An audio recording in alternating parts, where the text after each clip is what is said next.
안녕하세요.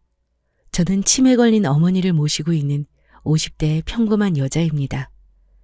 몇 달 전에 갑자기 건강악화로 인하여 아버지가 돌아가시는 바람에 정신 차릴 틈도 없이 장례를 치르고 저는 제가 맡고 있는 가게 때문에 마냥 슬퍼할 겨를도 없이 빠르게 일상으로 돌아와야 했습니다. 그런데 왜 항상 안 좋은 일은 꼭 겹치고 겹치는 것일까요? 아버지가 돌아가신 충격 때문인지 어머니는 어느 날부터인가 이상 증세를 보이기 시작했어요. 아버지는 정말 갑작스레 돌아가셨어요. 평소에도 별로 몸이 좋지 않으셔서 약을 달고 사는 분이셨는데 며칠 새에 많이 좋아지셨길래 저도 엄마도 방심하고 있었습니다. 그러다 일이 터진 것이죠. 아버지의 영정사진 앞에서 어머니는 넋이 나간 사람처럼 울지도 않고 그저 멍하니 바라보고만 계셨어요.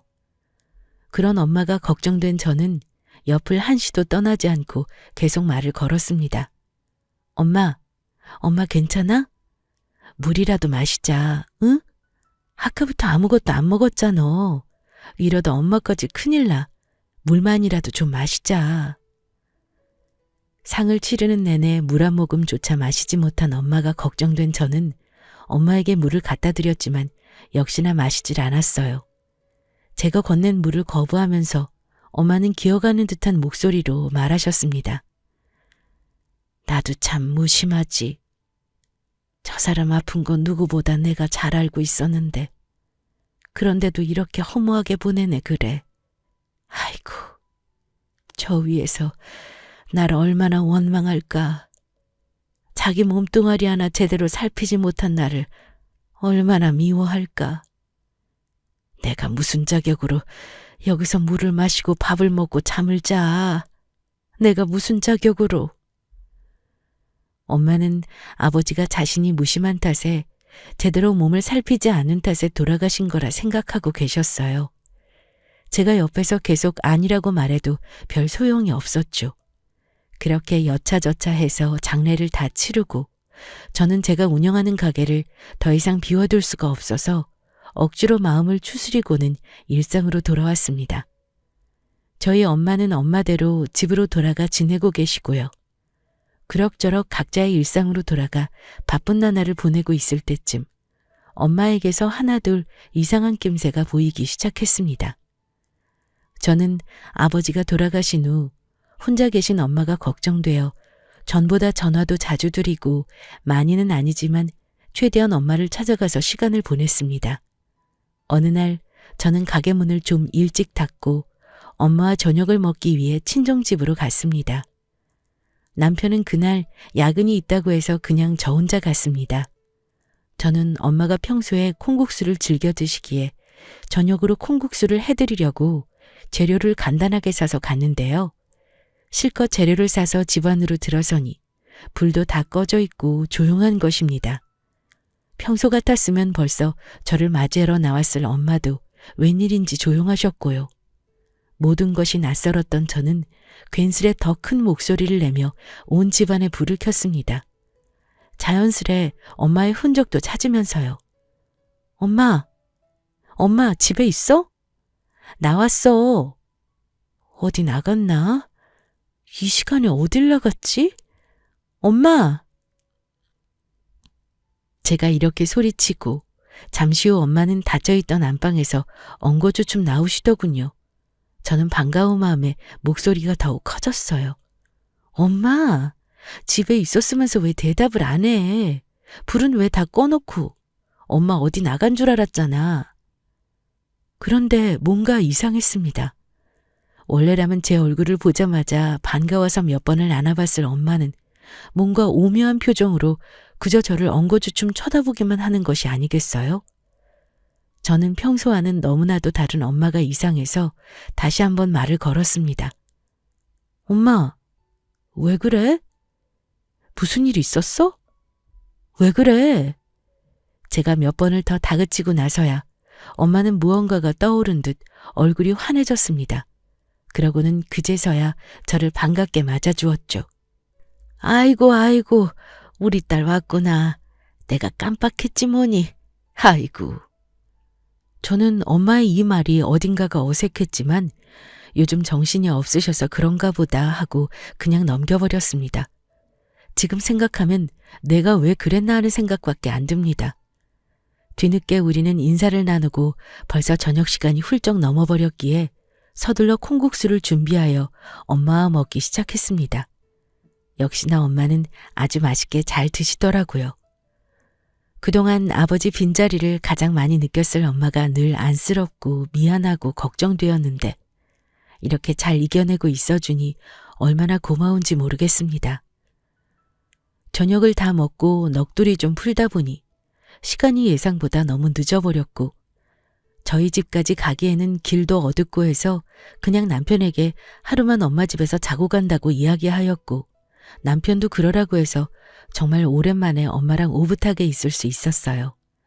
엄마랑 이것저것 이야기하다 보니 어느덧 시간은 12시를 훌쩍 넘겨버렸고 이대로 밤을 샐 수도 없는 노릇이라 엄마와 저는 아쉬운 마음을 뒤로한 채 잠에 들었습니다. 그렇게 편히 잔 게 얼마만인지 모를 정도로 저는 정말 푹 잘 잤답니다. 그리고 다음날 눈을 떴더니 옆자리에 엄마가 안 계시더라고요. 그래서 저는 엄마가 거실에 계신가 하고 안방을 나왔습니다. 그런데 거실에는 아무도 없었고 대신 화장실 쪽에서 물소리가 들리더군요. 저는 엄마가 씻으시는 줄 알고 아무 말 없이 거실에 앉아 기다렸습니다. 얼마 뒤에 엄마가 나오셨는데 손에 무언가를 움켜쥐고 나오시다 저를 보고는 화들짝 놀라며 등 뒤로 숨기시더라고요. 그러면서 누가 봐도 당황한 목소리로 겨우 제게 말을 하셨습니다. 일어났어? 좀 더 자지. 아니야, 오랜만에 엄마랑 잤더니 개운하게 잘 잤어. 엄마는 근데 아침부터 뭐하고 계셨어? 제 물음에 엄마는 한층 더 떨리는 목소리로 등 뒤에 그것을 더 숨기시더니 말씀하셨습니다. 아무것도 아니야. 그냥 너무 일찍 눈이 떠졌길래 누가 봐도 심하게 당황한 것 같아 보이는 엄마가 저는 너무도 이상해서 엄마에게 다가가 괜찮냐고 물으며 아까부터 등 뒤로 숨긴 그것을 뚫어져라 쳐다보다가 한순간 재빠르게 그것을 낚아챘습니다. 그것을 본 저도 그것을 빼앗긴 엄마도 모두 말이 없었습니다. 그것은 바로 엄마의 팬티였기 때문입니다. 급하게 손빨래를 한 것 같이 물기가 채 마르지 않은 그것을 들고 멍하니 자신을 쳐다보는 저를 보고 엄마는 차마 제 얼굴을 똑바로 쳐다보지도 못하고는 횡설수설하기 시작했습니다. 이건 그게 사실 엄마가 며칠 전부터 요실금이 심해져가지고 시도 때도 없이 나오더라고. 그래서 간밤에 또 내가 실수를 했지 뭐냐. 엄마의 말을 들은 저는 나이가 들어서 요실금이 생기셨나 보다 하고는 더 심해지기 전에 병원부터 알아봐 드려야겠다고 생각하며 말했습니다. 이 정도면 꽤 심각한 거 아니야? 내가 병원 알아봐 줄 테니까 시간 내서 같이 가자. 제 말에 엄마는 알았다고 대답하였고 마침 그날이 휴일이라 엄마와 좀 더 시간을 보내고는 집으로 돌아왔습니다. 저는 퇴근한 남편에게 엄마의 상태에 대해 어렴풋이 이야기하였고 제 이야기를 들은 남편은 어머니가 고생이 많으시겠다며 제대로 된 병원에서 진료받게 하라고 신신당부했습니다. 그러면서 한 가지 제안을 해오더라고요. 당신도 요새 많이 지친 것 같은데 오랜만에 미 씨 만나서 마음 좀 풀고 와. 맛있는 것도 좀 먹고. 미 씨는 저희 남편 친구분의 아내로 시간이 날 때마다 가끔 부부 동반으로 저녁 식사도 하고 놀러 가기도 할 만큼 저희와 아주 가까운 사이입니다. 저는 미 씨가 사력 있고 공감도 잘해줘서 마음에 들었어요. 그래서 아주 가끔이지만 미 씨와 둘이 만나 시간을 보내기도 합니다. 저는 엄마를 냅두고 혼자 나가야 한다는 것이 마음에 걸렸지만 남편 말대로 많이 지치기도 했어서 그냥 눈 딱 감고 그러기로 했습니다. 덕분에 그동안 쌓인 스트레스를 어느 정도는 풀 수 있어서 너무 좋았어요. 그로부터 며칠 후 저는 엄마에게 물어볼 것이 있어 전화를 했는데 이상하게도 요 며칠간 계속 통화가 안 되는 것이었습니다.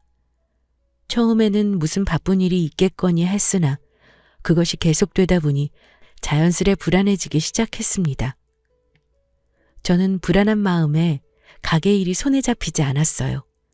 도저히 안 되겠어서 가게 문을 일찍 닫고는 남편에게 전화를 걸었죠. 여보, 난데 며칠째 엄마가 전화가 안 되셔. 나 그래서 지금 친정으로 가고 있거든. 오늘 늦을 수도 있을 것 같아. 다급한 제 목소리를 들은 남편은 자기는 신경 쓰지 말라며 서두르다 큰일 난다고 마음 좀 가라앉히고 가라고 하더군요. 새삼 내가 남자 하나는 잘 만났구나 생각하고 있는데 남편이 조심스럽게 입을 떼더라고요. 당신이 신경 쓸까봐 이야기 안 한 게 있는데 그냥 지금 하는 게 나을 것 같아서.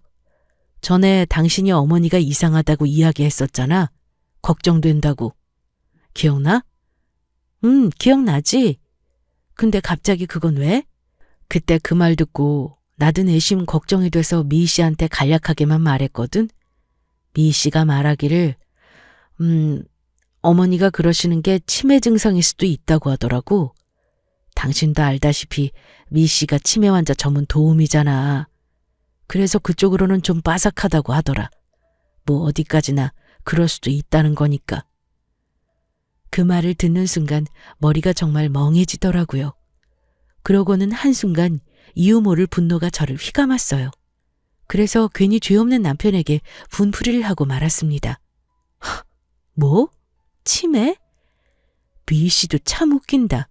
미희 씨가 우리 엄마를 언제 봤다고 그런 소리를 하는데 그 얘기 하나 들은 거 가지고 지금 우리 엄마 치매라고 몰아가는 거야? 자기가 치매 환자만 본다고 의사라도 된 줄 아나 보지? 미희 씨 그렇게 안 봤는데 사람 참 그렇다. 저는 남편이 뭐라 말하기도 전에 전화를 끊어버렸습니다. 전화를 끊고 나니 이런 제 자신이 너무도 한심하게 생각되더군요. 뭐가 그리 화낼 일이라고 아무 죄 없는 사람들에게 쏟아냈을까요? 저는 정신이 번쩍 들어 다시 남편에게 전화를 걸어 사과의 말을 전했고 이에 남편은 괜찮다며 오히려 제 걱정을 해주었습니다. 나는 괜찮아. 당신이 이렇게 해서라도 좀 나아진다면 얼마든지 분풀이 해도 돼. 근데 당신이 좀 더 이성적이어야 어머니를 더 잘 챙겨드리지. 지금 너무 흥분했어. 좀 가라앉히고 가도록 해. 그래줄 수 있지? 응. 당신한테는 정말 미안해. 그리고 미희 씨한테도. 정말 늘 고마워. 저는 남편의 조언대로 최대한 이성을 되찾으려 노력했고 시간이 지나자 점차 마음을 가라앉힐 수 있었습니다. 다시 한번 엄마에게 전화를 해보았지만 역시나 엄마는 전화를 받지 않았습니다. 저는 엄마에게 가는 것을 좀 더 서둘렀고 집 앞 대문에 도착하여 들어가려는데 옆집 아주머니가 말을 걸었습니다. 아유, 요즘 고생이 많지? 일하랴 엄마 돌보랴. 평소에 엄마와 친분이 있으셨던 분이라 그동안 걱정이 많으셨겠다 싶어서 저는 감사의 인사를 전했습니다. 아니요, 고생은요. 엄마 혼자 계신데 제가 자주 못 와봐서. 신경 써주셔서 감사드려요. 염치 없지만 저희 엄마 좀 잘 부탁드릴게요. 이 일도 중요하지만 저런 사람은 옆에서 잘 보살펴야 해. 언제 어디로 튈지 모르잖아. 똑 부러지던 사람이 어쩌다 저리 됐는지 참. 바깥 양반 돌아가신 게 꽤나 충격적이었던 모양이야. 듣다 보니 뭔가 좀 이상하다는 생각이 들었고 저는 이어지는 어머니의 말씀에 정신이 아득해져만 갔습니다. 자기 치매 진단 받았다고. 이제 언제 정신이 나갈지 모른다고 자기 좀 잘 지켜봐달라고 부탁하는 거 듣고 내가 얼마나 놀랬는지. 아니 그래서 내가 갑자기 무슨 치매 타령이냐 물으니까 자기가 요즘 좀 이상한 것 같아서 정신 말짱할 때 병원 가서 검사를 해봤더니 글쎄 치매라는 거야. 하늘도 무심하시지. 어쩜 한 사람한테 큰 시련을 2번이나 주시나 그래. 저는 아주머니의 말이 이어지면 이어질수록 지난번에 엄마가 몰래 속옷 빨래를 한 장면과 딸을 보고도 멍하니 쳐다만 보고 있었던 장면, 요즘 따라 전화가 잘 안 되었던 일들이 주마등처럼 스쳐 지나갔고 아주머니의 말을 거의 끊다시피 하고는 허겁지겁 집으로 들어갔습니다. 갑자기 들이닥친 저를 본 엄마는 다행스럽게도 오늘은 저를 반갑게 맞아주었고 그와 동시에 안도감이 들면서 무언가를 미친 사람 마냥 찾아대기 시작했습니다. 엄마는 그런 저를 보고는 무슨 일이냐며 계속 다그치셨지만 저는 아랑곳하지 않고 온 집안 구석구석을 뒤지다시피 했습니다. 그러기를 몇십 분, 드디어 제가 찾던 것을 찾아내었고 그것을 찬찬히 읽어내려가다 한 부분에서 멈추어 스르륵 주저앉았습니다.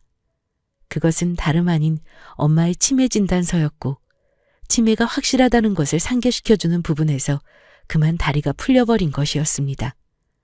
엄마는 모든 것을 체념하신 듯 제 옆에 같이 주저앉으셨고 한참 동안 말이 없으시다 입을 열었습니다. 한 석 달쯤인가부터 내가 이상해지기 시작하더라. 금방 봤던 건데도 기억이 안 나고 사람을 만나도 누구인지 기억이 안 나.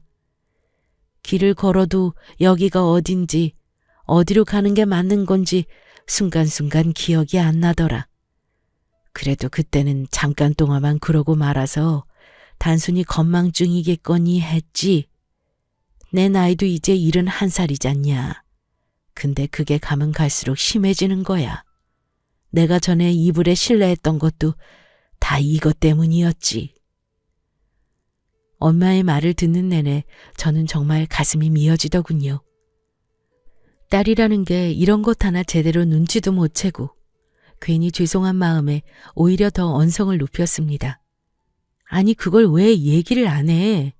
엄마한테는 이제 나밖에 없는데 나한테도 이제 친가족은 엄마밖에 없는데 왜 그걸 꽁꽁 숨기고 말을 안 해? 그러다 엄마까지 잘못되면 나는 어떡하라는 건데. 숨길 거면 들키지나 말지. 결국 이렇게 될 거 왜? 너무 분하고 억울해서 울음이 터져나왔습니다. 한평생 아버지와 저만 바라보고 사셨던 엄마인데 뭐가 그렇게 미워서 자꾸 엄마를 괴롭히는지. 제가 거의 악을 쓰다시피 내지르는 것을 보고 엄마는 안타까우셨는지 눈가에 눈물이 맺히시더라고요. 그러고는 애써 담담한 척 이야기하셨습니다. 그게 바로 엄마라는 거야. 너도 알 거 아니야. 엄마는 자식이 슬퍼하면 그보다 몇십 배는 더 아프고 슬프다는 거. 네가 나 같은 상황이었어도 똑같이 애쓸 거면서 뭘 그렇게 악을 쓰니. 괜히 기운만 빠지게. 난 괜찮아. 따뜻한 차 한 잔 마시련? 엄마의 말에 저는 어느 것 하나 반박할 수 있는 것이 없었습니다. 저도 엄마니까요. 지금은 훌쩍 커버려서 더 이상은 제 손을 필요로 하지 않지만 어느 곳에 있어도 늘 눈에 밟히는 자식이 있으니까요.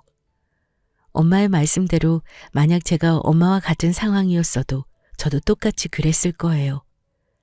그걸 알기에 더욱더 엄마가 안쓰러워 보였습니다. 지금 혼자 얼마나 무서울까, 두려울까 싶은 마음에 저도 모르게 엄마를 꼭 껴안았습니다. 그리고는 울음 섞인 목소리로 겨우 말을 꺼냈죠. 엄마, 이제 나랑 같이 살자. 내가 엄마 지켜줄 테니까 나랑 살자. 같이 살자. 응? 어이구, 너는 너 혼자만 사냐? 진서방은 어쩌고 나랑 살재? 진서방은 괜찮아. 내가 부탁하면 분명 그러자고 할 거야. 그러니까 걱정 말고 같이 살아. 엄마는 혹여나 딸 자식에게 폐를 끼칠까봐 망설이는 듯 하셨지만 저는 당장에 필요한 물건들만 챙기기 시작했고 이런 저를 보시더니 끝내는 포기하신 듯 거들기 시작하셨습니다. 남편에게는 전화로 자초지정을 설명하고 정말 미안하다며 계속 사과를 하였고 남편은 오히려 잘 됐다며 자기도 걱정되던 참이었다고 조심히 모시고 오라는 말만 하더군요. 다시 한번 남편에게 무한한 감사를 느끼게 되었습니다. 정말 이 남자 없었으면 어쩔 뻔했나 하는 생각이 요즘 수도 없이 듭니다. 그렇게 엄마는 저와 남편과 같이 살게 되었습니다. 집 구조도 엄마가 좀 더 편히 쉴 수 있도록 손보고 엄마가 쓰실 방도 만들었습니다. 한동안은 별탈 없이 잘 지내는가 싶었는데 아니나 다를까 엄마의 증세가 점점 심각해지기 시작했습니다. 엄마를 옆에서 계속 지켜보기에는 저도 남편도 일을 하는 입장이라 불가능해서 걱정이 이만저만이 아니었습니다. 그러던 와중에 남편이 귀가 번쩍할 만한 제안을 하더라고요. 여보, 내가 생각해봤는데 아무래도 장모님 혼자 두시면 너무 위험할 것 같아. 그래서 말인데 아무래도 집에 도우미 한 분을 모셔야 할 것 같은데 당신 생각은 어때? 도우미? 있으면 당연히 좋지. 옆에서 계속 있어주신다면야 걱정도 덜하고. 근데 제대로 된 분을 알아봐야 하는데. 제 말을 들은 남편은 기다렸다는 듯이 말했습니다. 그건 걱정 마. 미 씨한테 맡기면 돼. 당신도 미 씨 좋아하잖아. 착하다고. 아. 등잔 밑이 어두운 법이란 말이 딱 맞더라고요. 마침 미 씨가 치매 환자 케어 전문 도우미 일을 하고 있고 저와도 친분이 있으니 딱 맞겠다는 생각이 들었습니다. 그래서 저는 당장의 일을 진행시켰고 미 씨는 이튿날부터 바로 출근했습니다. 지금 생각해보면 그러지 말았어야 했는데 왜 그랬을까 싶습니다. 저는 미 씨에게 몇 가지 주의사항만 당부하고는 엄마를 맡기고 전보다는 마음 편히 일을 나갔습니다. 모처럼 마음 편히 일을 하니 장사도 더 잘 되는 것 같더라고요. 미 씨는 예상했던 것보다 훨씬 일을 잘해주는 것 같았습니다. 엄마가 다치는 일도 없었고 사고가 나는 일도 없었습니다. 엄마도 한결 편해 보이셨고요. 고마운 마음에 남편도 저도 자주 미희 씨와 함께 저녁을 먹었고 미희 씨는 우리와 함께 저녁을 먹은 뒤에 퇴근을 했습니다. 그렇게 점점 안정을 찾아가나 싶을 때쯤 또 한 번 저를 뒤집어지게 할 사건이 터졌습니다. 얼마 전부터인가 엄마가 저만 보면 나쁜 년, 고약한 년이라며 욕을 하는 것입니다.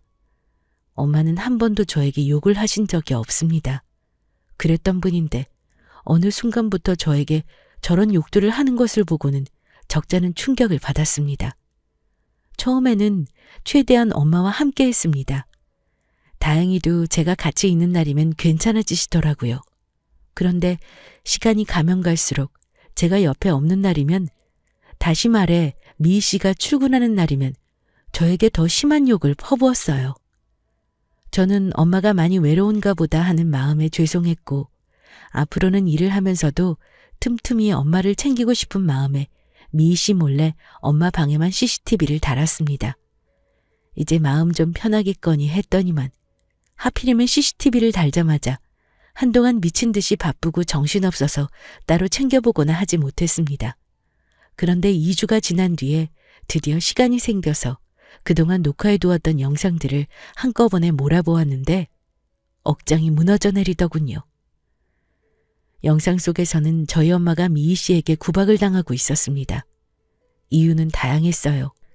밥을 안 먹는다든지 소변을 제대로 안 본다든지 하는 이유로 미희 씨는 저희 엄마를 구박하고 또 구박했습니다. 저희 엄마는 아무 소리 못하고 겁에 질려 있으시고요. 그걸 보는데 정말 말 그대로 머리에 뚜껑이 확 열리더라고요.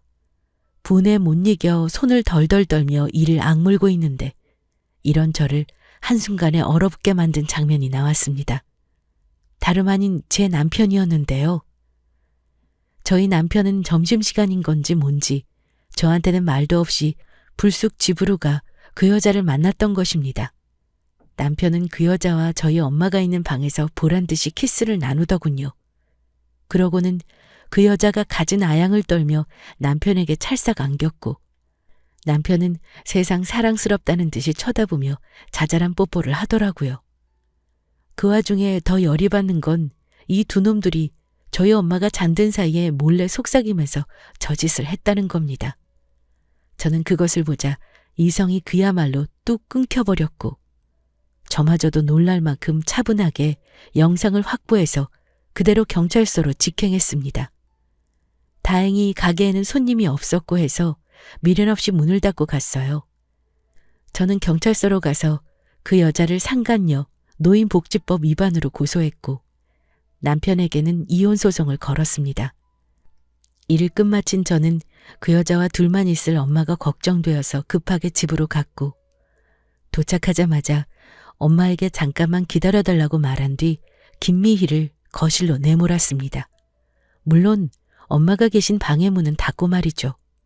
그러고는 최대한 작은 목소리로 숨도 쉬지 않고 쏘아붙이듯 이야기했습니다. 김미희, 너 그렇게 안 봤는데 아주 파렴치하더라?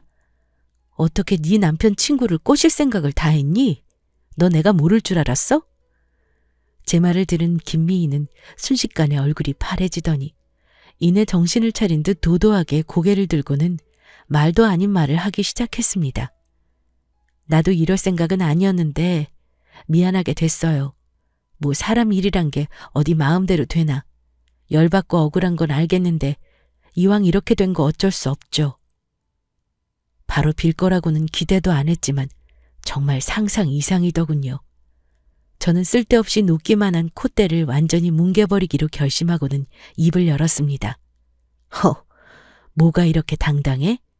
너, 내가 지금 아무 증거도 없이 이러는 줄 아나 본데 착각도 어느 정도 것 해. 엄마 방에 내가 CCTV 달아놓은 거 너 모르지?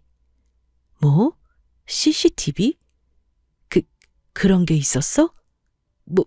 뭐 상관없어. 간통죄도 폐지된 마당에 내가 뭐가 무섭다고. 저는 헛웃음을 지으며 곧바로 맞받아쳤습니다. 야, 누가 간통죄로 집어넣는데? 너 내가 상간녀 소송 걸었어. 그리고 하나 더. 너 엄마한테 하는 거 보니까 아주 가관이더만.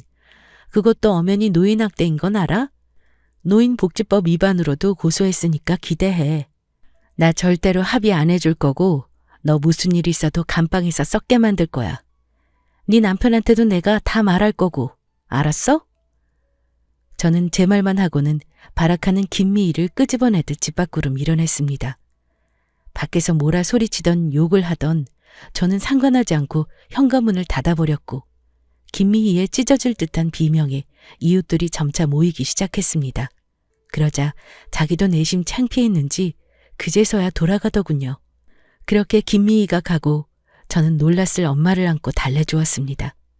그동안 눈치 없는 딸 때문에 괜히 안 좋은 일만 겪게 한 것 같아 눈물이 났습니다.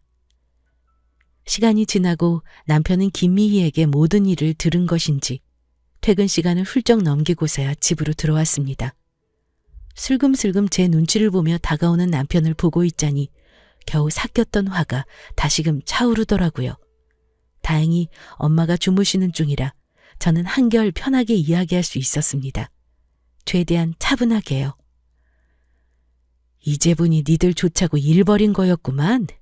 그래 어쩐지 도우미 얘기 꺼내면서 기다렸다는 듯이 김미 이름 꺼내는 것부터가 내가 알아봤어야 했는데 김미도 그렇고 너도 그렇고 하루만 사냐? 어떻게 네 친구 와이프랑 바람을 필 생각을 하니? 꼬시는 놈이나 넘어가는 년이나 이런 것들을 믿고 내가 엄마를 맡겼으니 내가 천하의 등신이지. 모든 것이 제 불찰인 것만 같았습니다. 계속 되도 않는 변명을 하는 남편의 말을 자르고 저는 단호히 말했습니다. 오늘 이혼소송 절차 밟고 왔고 나는 너랑 반드시 이혼할 거야. 위자료 두둑히 준비해도 절대 봐줄 생각 없으니까. 그럼 난 할 말 다 했으니 이만 꺼져줄래? 우리 엄마는 좋은 것만 봐야 하거든. 니들 때문에 개고생한 우리 엄마 보살펴줘야 하니까 니 그 사랑하는 김미희한테로 꺼져. 그놈은 더 이상 할 말이 없었던 건지 아니면 다 체념을 한 건지 별 반응 없이 순순히 집을 나가더군요. 드디어 폭풍이 다 지나가고 순간적으로 다리에 힘이 풀린 저는 한숨을 쉬며 소파에 털썩 앉았습니다. 잠시 후 자고 있을 줄 알았던 엄마가 슬며시 나와 제 옆에 앉으시더니 말했습니다. 고생 많았다. 고생 많았어. 이제 다 끝났다. 다 괜찮을 거야. 그 순간만큼은 엄마가 원래대로 돌아온 것 같아서 저도 모르게 엄마에게 안겨 펑펑 울었습니다. 그 일이 있고 난 후 결국 김미희는 법정에서 완전히 뭉개졌고 징역을 살게 되었습니다. 제 남편이었던 그 남자는 저에게 이혼을 당했고 위자료를 어마어마하게 물어주었고요. 김미희가 나가고 난 뒤부터 엄마는 제게 다시 욕을 하지 않으셨고 가끔 저를 잊어버리고는 하지만 그럴 때마다 옆에서 제 존재를 확인시켜 드리고 있습니다. 위자료도 두둑히 받은 덕에 저는 맡았던 가게를 처분하고 온전히 엄마와 시간을 보내는 것에 집중하고 있습니다. 엄마도 전보다 훨씬 밝아지셨고 저를 정말 잘 따라주십니다. 사람들은 이런 절 보고 힘들지 않냐며 안쓰러운 표정을 지어 보이지만 저는 지금 이 나날들이 너무 편하고 좋습니다. 지금까지 제 사연 들어주셔서 감사합니다.